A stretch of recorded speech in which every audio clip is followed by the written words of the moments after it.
June 21, 1944. The Celebes Sea was a sheet of black glass, broken only by the faint shimmer of moonlight.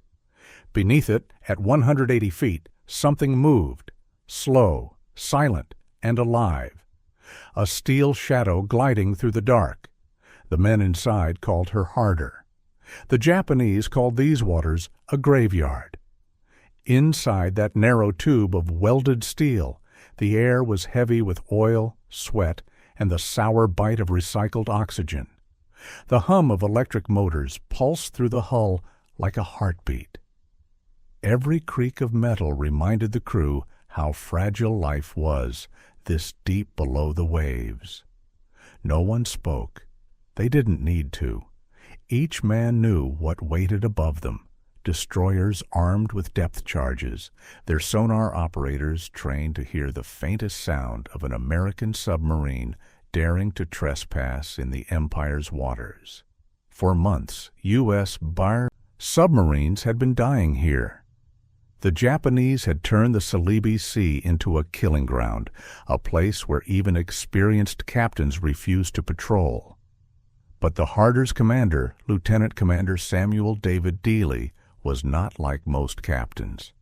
They called him the Mad Texan, not because he was reckless, but because he wasn't afraid to gamble his life and the lives of 79 men on instinct. He was soft-spoken, polite even, but behind the calm eyes was a predator's patience. When others turned away from danger, Dealey went toward it. He believed submarines weren't meant to hide forever. They were meant to strike. That night, the crew trusted him completely.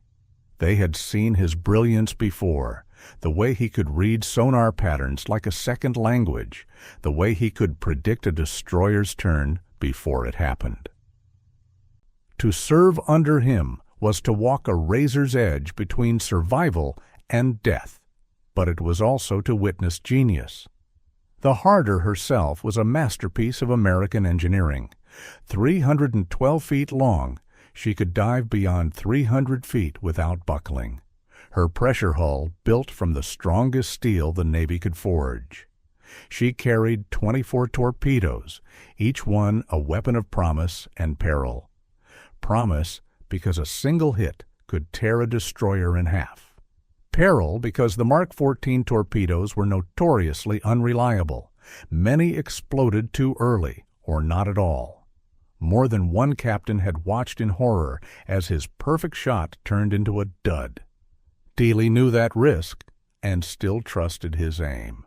As the night deepened, sonar pings echoed faintly through the hull. Somewhere out there, Japanese destroyers prowled in formation, convinced that no submarine would dare challenge them in such shallow water. They were wrong. Dealey leaned into the periscope, the brass cold against his forehead. Through the narrow lens, he saw a dark silhouette slicing through moonlit waves. A destroyer, fast and proud, the perfect target. Around him, the control room came alive in whispers and motions, men moving with the precision of muscle memory. Orders were spoken softly, but carried the weight of life and death. He checked his watch. 03:47 hours. Standby tubes 1 and 2. The words cut through the silence like a trigger pulled halfway. The crew readied themselves, the calm before the storm. No one aboard the Harder could know that the next 4 days would become legend, that within a week, Japanese Naval Command would be forced to rewrite its playbook, and that this quiet Texan, guiding a steel coffin beneath enemy seas, would redefine what courage looked like when the world was at war. At 3:47 hours, sonar picked up the low rhythmic churn of twin propellers. Fast, shallow, deliberate. A Japanese destroyer. The sound grew stronger by the minute, pulsing through the hull like a heartbeat approaching from the deep. Bearing 085, closing fast, whispered sonarman Chester Hoy, his face inches from the headphones. Lieutenant Commander Samuel David stood over the plotting table, tracing the bearing with one steady hand. Across from him, his executive officer, Lieutenant Richard O'Kane, ran quick calculations: speed, distance, intercept angle. The math spelled one thing: perfect firing range. Through the periscope, Dealey saw her now, sleek, dark, alive. A Fubuki-class destroyer, 18 knots, bow slicing through moonlight like a blade. She was built for one purpose: to hunt submarines. And she was confident, sailing in shallow water where no sane American sub would dare approach. Dealey's voice was calm. Prepare tubes 1 and 2. Set depth 10 feet. The order moved down the line like an electric current. In the torpedo room, men adjusted gyros and depth setters, hands steady despite the tension pressing in on all sides. Every sound mattered. Even a dropped wrench could give them away. At 03:52 hours, Dealey whispered, "Fire 1, fire 2." The Harder shuddered. 2 Mark 14 torpedoes launched into the darkness, streaking toward their target. Through the periscope, Dealey followed the faint white wakes glowing in the moonlight, running hot, straight, and normal. 30 seconds to impact. 20. 15. Then, impact. A clean hit just beneath the destroyer's bridge. It was a perfect shot. And then, nothing. No explosion. No fire. Just a dull, lifeless clang. The torpedo had struck true and failed to detonate. Dealey didn't move. He only watched, jaw tightening, as the second torpedo veered too deep and detonated harmlessly on the ocean floor. 7,000 pounds of high explosive. Wasted. Above, the destroyer crew had seen the torpedo wakes. The ocean erupted in chaos. Spotlights flashed across the waves as the Japanese crew shouted orders. Moments later, the steady hum of propellers roared into a scream. The destroyer was charging their position. "Depth charges incoming!" someone shouted. Dealey's command was immediate. "Emergency deep, silent running, all ahead, full on batteries." The Harder dove hard, descending past 200 feet. The sonar pings grew louder, closer. Then came the first explosion. The blast hit like a hammer. Light bulbs burst, pipes rattled loose, gauges jumped in their sockets. Men were thrown against bulkheads as the steel hull groaned under pressure. The sound wasn't like thunder. It was inside them, rolling through bone and blood. Another explosion. Then another. Depth charges fell in rhythmic waves, each detonation slamming the submarine with the force of a giant's fist. Paint peeled from the bulkheads. The lights flickered to red emergency glow. Somewhere aft, a valve cracked, spraying a thin jet of seawater across the engine room. For 47 minutes, the destroyer hunted them. 47 minutes of waiting for the next explosion. Each one may be the last. Dealey's face remained still, eyes locked on the depth gauge. Hold depth. Silence everything that hums, rattles, or breathes too loud. The crew obeyed. Motors cut to a whisper. No one spoke. They wrote messages on scraps of paper and passed them down the line. The Harder drifted like a ghost through black water. The only sound now was the slow hiss of air and the distant murmur of the destroyer above. Minutes stretched into hours. Every creak of metal sounded like death approaching. Then, silence. The sonar pings faded. The destroyer's propellers receded into the distance. They'd given up. The crew exhaled in fragments. Not cheers, not relief, just breath. Dealey broke the silence. "All stations, stand by. We're not done yet." He looked back through the periscope lens, the faintest glint of moonlight returning to the sea's surface. The Japanese thought they'd killed them. They were already celebrating their victory above.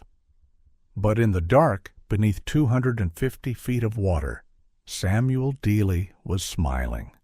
The hunter had just made a mistake, and in a few hours the Harder would make them pay for it.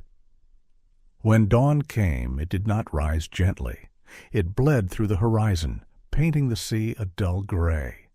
The Harder drifted near the surface, her crew exhausted, her air foul and heavy. 47 minutes under bombardment had aged them years. Some still trembled. Others stared blankly at the steel walls that had nearly become their tomb. But at the periscope, Samuel Dealey was already planning revenge. The Japanese destroyer above had celebrated its kill.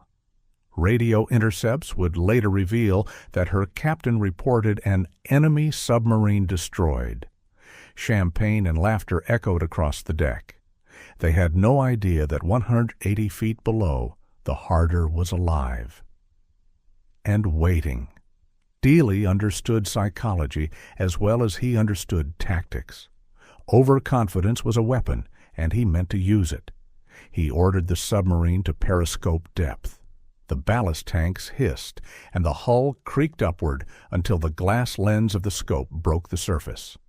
Through it, Dealey saw the destroyer Minazuki, sleek, black, and unsuspecting. Her crew lounged on deck, confident the night's hunt was over. "Range, 1,500 yards," said O'Kane, his voice tight. "Angle on the bow, 90 degrees," Dealey replied. This time, he would change everything. The previous night's failure wasn't bad luck. It was design. The Mark 14s had to hit at close range, at sharp angles, where even their unreliable detonators couldn't fail. Set depth 8 feet, open outer doors. The room fell silent except for the soft whir of gyro motors. Fingers tightened on firing switches. Sweat beaded on foreheads despite the cold air. Dealey whispered, "Fire 3." A jolt. The torpedo left its tube with a hiss and vanished into the gray water. Seconds stretched thin. 20 seconds. 30. 40. Then a sound like the ocean itself tearing open. The explosion ripped through the Minazuki's hull, shattering bulkheads and igniting her fuel lines. Fire climbed skyward, painting the waves in orange light. A column of smoke rose hundreds of feet, curling into the dawn. Within minutes, the destroyer began to list heavily, her stern rising as the sea swallowed her bow. The Harder's crew watched through the periscope as sailors flung themselves into the water, tiny black silhouettes against the flame. The destroyer's boilers detonated next, splitting her in half. In less than 4 minutes, the Minazuki, a ship that had hunted submarines for 7 years, was gone. No cheers followed, only silence. The men of the Harder knew what they had done. In their world, death came without ceremony. For Dealey, it was not victory. It was proof. The Japanese were not untouchable. Their secure waters could be breached. Their finest destroyers could burn like kindling. He turned from the periscope. "Reload the forward tubes," he said quietly. "We're not finished." In Washington, months later, this single kill would be hailed as a turning point in submarine warfare, the moment when American commanders realized that shallow water attacks were possible, that courage and calculation could rewrite naval doctrine. But in that moment, in the cramped belly of the Harder, there was no talk of strategy, only the smell of oil, sweat, and victory too sharp to taste. Above the waves, the fire still burned. Below, the submarine slid silently away, her engines whispering into the depths. The Japanese Navy would soon learn that this was not an isolated loss. Over the next 4 days, one submarine, one man, would dismantle their illusion of dominance. Samuel David adjusted his cap and stepped back from the periscope. "Let's find another," he said. The men nodded. No one questioned him. The hunter had returned. By the morning of June 22nd, the sea was calm again, deceptively so. The previous day's fireball had vanished, leaving only an oil slick and drifting debris. But word of the Minazuki's destruction had already raced through Japanese naval channels. Patrol routes were shifting, search planes combed the horizon, and destroyers prowled with their sonar crews on high alert. The Celebes Sea, once their hunting ground, now felt haunted. Somewhere below its surface lurked a ghost, the American submarine that refused to die. Inside the Harder, fatigue had settled like fog. The crew had not truly rested in nearly 2 days. The recycled air was thick and metallic, the temperature stifling. Still, no one complained. Each man moved with quiet efficiency, the kind that came only after surviving death. At EUR 8:10 hours, sonarman Chester Hoy froze at his station. "New contact," he whispered. "Single destroyer bearing 173, closing fast." Dealey joined him at once, eyes narrowing at the rhythm of the propeller beat. The sound signature was unmistakable. Hayanami, a modern destroyer armed with fresh depth charges and radar gear. The Japanese command had sent her to avenge the Minazuki. But Dealey had no intention of hiding. He was about to demonstrate that lightning could strike the same place twice. He ordered the Harder toward a shallow thermal layer, a narrow band of colder water that bent sonar waves and confused readings. To the Japanese, this layer was a blind spot. To Dealey, it was cover. He crept within firing range, his submarine gliding in total silence. "Range 1800, whispered O'Kane. "Set depth 8 feet, spread of 2. Fire when bearing 015. The Harder slowed to 3 knots, crawling. The torpedo tubes hissed open. Compressed air hissing like serpents. Every man aboard held his breath. Fire 1, fire 2. 2 Mark 14 streaked through the water, their wakes vanishing into the gloom. Dealey watched through the periscope. The Hayanami plowed forward, unaware, her bow cutting foam. 30 seconds passed. 40. Then the sea erupted. The first torpedo struck beneath the forward magazine. A blinding flash of orange tore through the destroyer's midsection, followed by a second detonation that split her keel. The ship lifted, her stern pointing skyward as if clawing for air. Then she folded in on herself and vanished beneath a rising column of smoke. The shock wave rippled across the surface, rocking the Harder even at depth. Dealey lowered the periscope and exhaled once. Around him, no one spoke. They didn't need to. The sound above said everything. Another destroyer gone.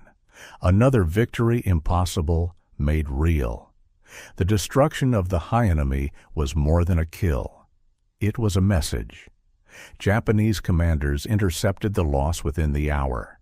Reports described enemy submarine activity of unprecedented aggression.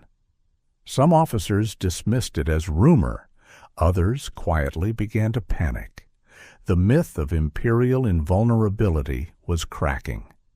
Dealey's methods were rewriting the rules of underwater warfare. He didn't flee after an attack. He lingered, studied the enemy's response, and struck again when they least expected it. His crew had learned to trust the silence, to weaponize patience. They had become an extension of his instincts, one heartbeat moving through steel. After the Hayanami sank, Dealey ordered the sub deeper into the Celebes Sea. He knew more destroyers were coming, but he also knew something they didn't. Fear was contagious. The Japanese Navy could replace ships. It could not replace confidence. That night, as the Harder glided beneath a moonless sky, her commander wrote 2 words in the patrol log: "Enemy, unnerved." The sea above them was no longer a graveyard for submarines. It was a hunting ground reborn. By the 3rd day, June 23rd, the Harder had been submerged for 72 hours. Her decks were slick with condensation, her air thick and sour. The men had stopped counting meals or sleep cycles. Time itself dissolved into the rhythm of sonar pings and the groan of steel. Yet beneath the exhaustion lay something new: belief. They had watched their captain challenge fate twice and win. Now faith in Samuel Dealey was absolute. The crew followed him not because orders demanded it, but because every impossible decision he made seemed to work. At 8:09:15 hours, sonar picked up another destroyer, moving along a predictable patrol route toward Balikpapan. Its propeller beat was clean, methodical, unhurried. Dealey leaned over the chart table, tracing its path with his finger.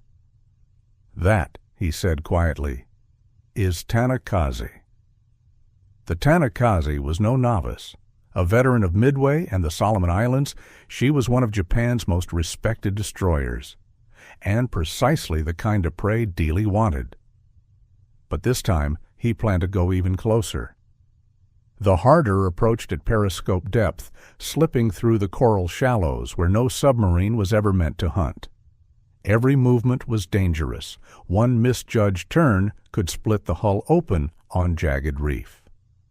But Dealey used the underwater terrain as camouflage, ducking between ridges that scattered sonar pulses like broken glass.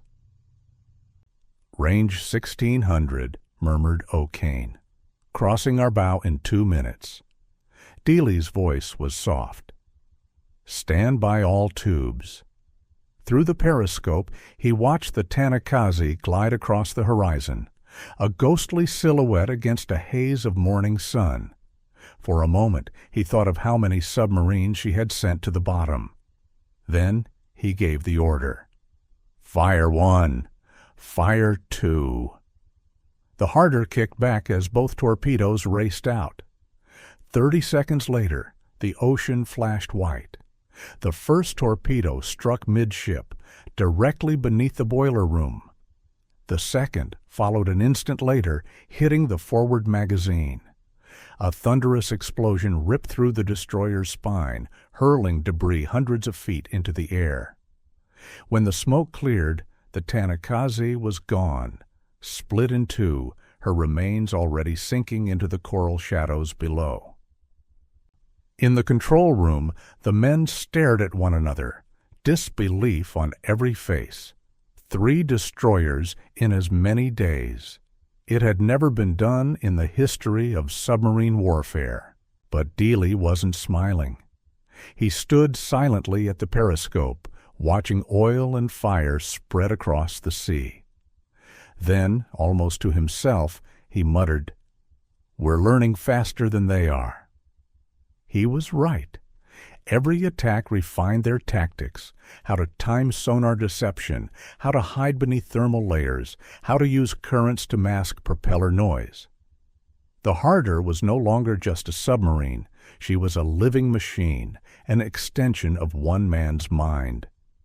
That afternoon, radio intercepts confirmed the impact. Japanese command had declared an emergency redeployment of destroyer groups across the Celebes Sea. They believed a wolf pack of multiple American submarines was operating in their waters. But there was no wolf pack. There was only one, the Harder. By nightfall, her crew drifted in total silence. No music, no chatter. Just the low hum of motors and the knowledge that their actions were changing the war. Above them, Japanese destroyers searched furiously, dropping depth charges into empty water. Their fear made them reckless. Every wasted charge, every lost patrol hour, every redrawn route chipped away at the Empire's confidence. In the dim red glow of the control room, Dealey unfolded a small map of the Celebes. 5 destroyers were still stationed along the Balikpapan supply lane. He tapped the chart once just above the coordinates of their next patrol route. "Tomorrow," he said, "we hunt 2 at once." No one questioned the order. No one doubted the outcome. For 3 days, the Harder had defied logic. Now she was about to defy history. By the 4th day, June 24th, the Harder had become more legend than vessel. A rumor whispered across Japanese radio channels. Crews spoke of an American submarine that surfaced where none should, that struck and vanished like a ghost. The Imperial Navy called her the Devil of the Celebes. Inside, that devil was running on fumes. The batteries were nearly drained, torpedo stock was half spent, and the men were pushing past human endurance. But fatigue no longer mattered. They had crossed a threshold where instinct replaced fear. At 13 hours, sonarman Chester Hoy reported not 1 contact, but 2. Bearing 080 and 090, both destroyers, close formation. The room went still. Dealey and O'Kane exchanged a glance. 2 destroyers patrolling together, hunting for them. To any other commander, it would have been suicide. To Dealey, it was an opportunity, a chance to prove what a single submarine could do against a fleet. He studied the sonar patterns carefully. The ships were moving side by side, maintaining perfect anti-submarine distance, a textbook Japanese formation. Dealey smiled faintly. "They're expecting us to run," he said. "So we'll stay." The 2 destroyers were identified as Asashimo and Kasumi, modern warships, fast and heavily armed with depth charges. Their captains had likely been briefed on the losses of Minazuki, Hayanami, and Tanikaze. They came looking for vengeance. The Harder descended to 180 feet, gliding between ridges of uneven seabed. Dealey's plan was bold: position directly between both destroyers, then fire in opposite directions within seconds. It was a maneuver no submarine had ever attempted in combat. "All tubes ready," said O'Kane.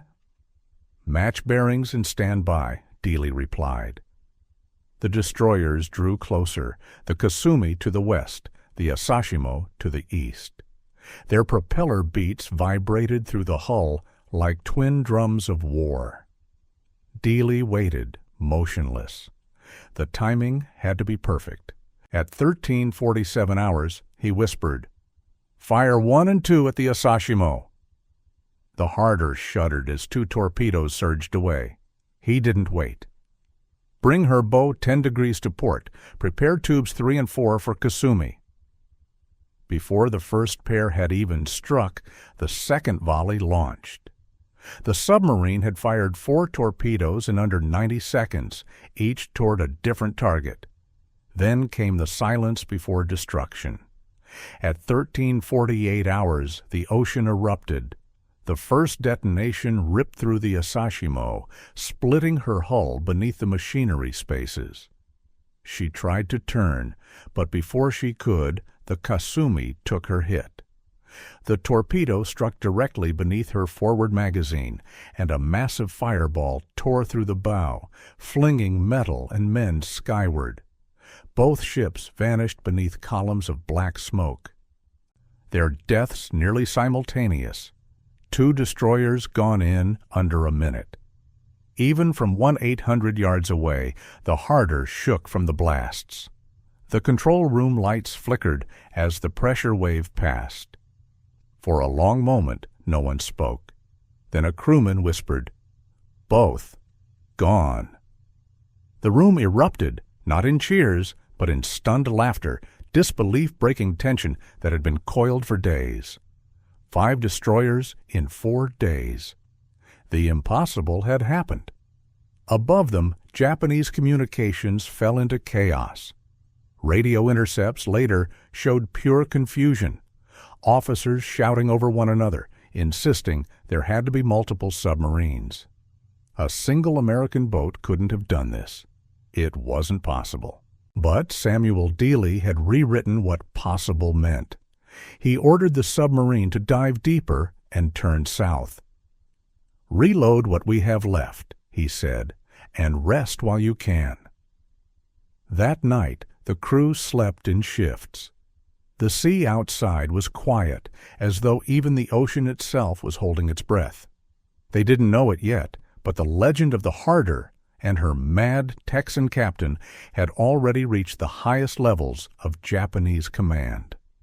Entire destroyer groups were being diverted to chase a ghost. 5 days earlier, the Harder was one submarine in enemy waters. Now she was an army of one, changing the course of naval warfare from the depths below. The morning of June 25th arrived like a whisper, faint light spreading over a sea that no longer belonged to the Japanese. The Celebes was quieter now, no patrol chatter, no destroyers cutting foam at speed. Word of the American Phantom had traveled fast, and the mighty Imperial Navy was hesitating in its own waters.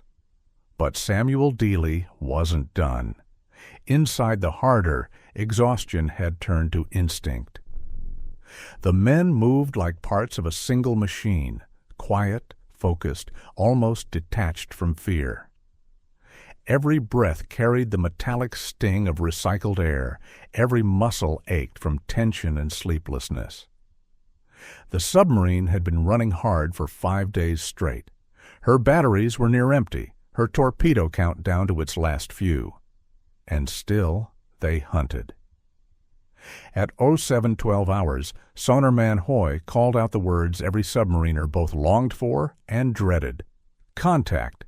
Destroyer! Bearing 079, closing fast."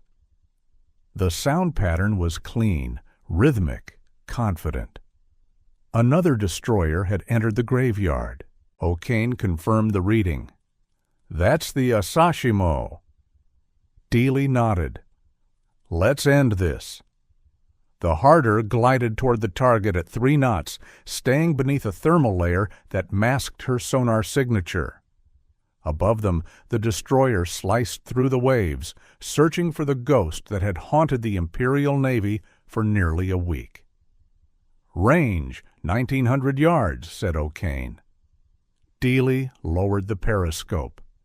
"Set depth 8 feet, 1 torpedo, that's all we'll need." He spoke it not as arrogance, but certainty, the kind earned from surviving the impossible. The control room dimmed to red light. Every man fell silent, waiting for the moment. Even the ocean seemed to pause. "Fire 1!" The torpedo shot forward, vanishing into the dark. Seconds passed, long, merciless seconds that stretched across eternity. Then the sea erupted. The torpedo struck the Asashimo amidships, directly beneath her engine room. The explosion tore through the destroyer's hull, igniting her fuel stores and snapping her in half. Through the periscope, Daly watched the bow rise sharply before slipping beneath the surface. A massive column of fire and black smoke towered into the morning sky, reflected across the still water like a wound. The Asashimo was gone, the 5th destroyer in 5 days. The men of the Harder didn't cheer this time. They simply looked at one another, hollow-eyed, awestruck, and silent. They knew they had witnessed something history would never see again. But triumph came at a cost. The submarine was running on its last reserves, batteries low, oxygen thin, nerves stretched to the breaking point. The steel that had protected them now felt like a coffin. Daly knew they'd pushed their luck too far. "We're finished here," he said quietly. "Plot a course home." The Harder slipped away from the scene, her wake dissolving into the calm. Behind them, the sea carried only smoke, oil, and silence, the graves of 5 destroyers and hundreds of men who had believed they were the hunters. As night fell, Dealey wrote his final patrol entry. June 25th, enemy presence shattered, mission complete. He did not write of heroism or glory, just facts.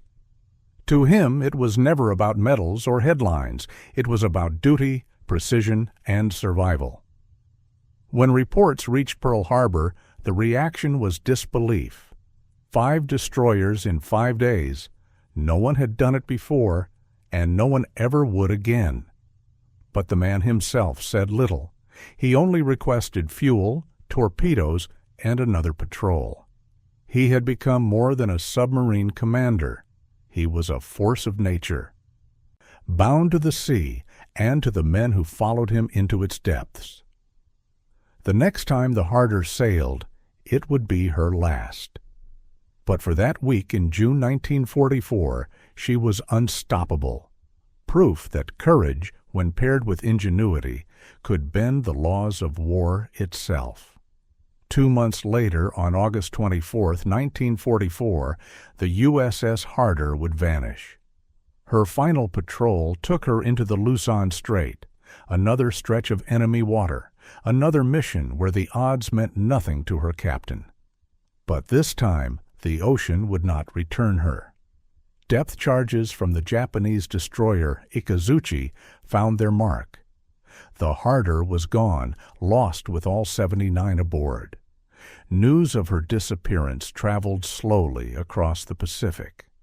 When it reached Pearl Harbor, there was no shock, only silence. Every man who'd known Dealey understood it had been inevitable. For 5 patrols, he had tempted fate, not recklessly, but deliberately, because every risk carried purpose. He had fought a style of war that left no margin for error. In the cruel mathematics of submarine combat, victory and death were separated by inches, by seconds, by the fragile endurance of steel. Yet the legend of the Harder did not sink with her. The reports of her June patrol, the 5 destroyers destroyed in 5 days, spread like wildfire through the U.S. Navy. In Washington, they read the after-action summaries with disbelief. Commanders double-checked the figures, thinking there must have been a mistake. There wasn't. In one patrol, Dealey had altered the psychological balance of the Pacific War. Before Harder, Japanese destroyers ruled the sea lanes with confidence. After Harder, they moved like prey, hesitant, nervous, afraid to enter their own waters without constant escort. Dealey had exposed not just the flaws in their tactics, but the fragility of their morale. It was said that when the Imperial Navy first intercepted reports of the Harder's kills, some officers refused to believe a single submarine could have done it. They assumed there was a pack, an entire flotilla of American subs operating together. The truth was more unsettling. It had been one man's mind, one crew's discipline, one machine guided by instinct and precision. For his actions, Samuel David Dealey, the Mad Texan, was posthumously awarded the Medal of Honor. His citation read that he distinguished himself by gallantry and intrepidity at the risk of his life above and beyond the call of duty, destroying 5 enemy destroyers and damaging others during a single patrol. But the medal could never capture the full measure of what he had achieved. His real legacy was not in tonnage sunk, but in the transformation of submarine warfare itself. After Harder, the U.S. Navy began adopting Dealey's tactics, shallow water attacks, rapid re-engagements, and the use of thermal layers for stealth. His combat methods became textbook procedure. Every submarine that followed carried a trace of his innovation. And for the men who had served under him, the war never truly ended. Those who survived earlier patrols spoke of Dealey not as a hero, but as a force, calm, precise, almost otherworldly in his focus. They said he could read a destroyer's maneuvers like a gambler reads a tell, that his silence in the control room could steady a man's hands better than any prayer. Today, more than 80 years later, the Harder rests somewhere on the ocean floor, a tomb of steel and silence. Her hull lies fractured, her decks cloaked in silt, her name engraved by time itself. But her story endures. It is whispered wherever submariners gather, a reminder of what courage looks like when measured not by glory, but by endurance.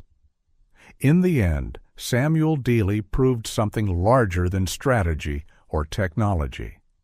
He proved that leadership, true leadership, is not the absence of fear, but the mastery of it. That men, when guided by conviction and trust, can turn even the darkest depths into a weapon.